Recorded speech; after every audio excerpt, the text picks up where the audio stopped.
Seçki qabağı kampaniyaydı, çıxmışdım bölgələrdə insanlarla görüşürdüm. İndi mən başa düşə bilmirəm, bu seçki ərəfəsində qarğıları, praşki yemək nə vaxtdan ayıb olubdur? Başa düşürəm, qonşuda indi hal-hazırda müharibə gedir.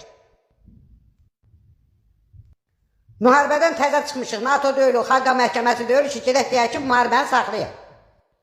Bu dəqiqə hər bir dənə əllər telefon götürüb, başlayırlar paylaşmağa ki, regionda qırğın gedir, bu Paşinyan da gedir, praşki yedir. Dünən getmişəm Gürcüstan, orada mənə deyirlər ki, bu nə məsələdir? Bunların bir yiyəsi, sahibi yoxdur, bunları yığa bir yerə. Gəlin haqqına danışaq da, o boyda Amerika oradan bombalar yağdır, deyim Amerikaya mən nə deyim?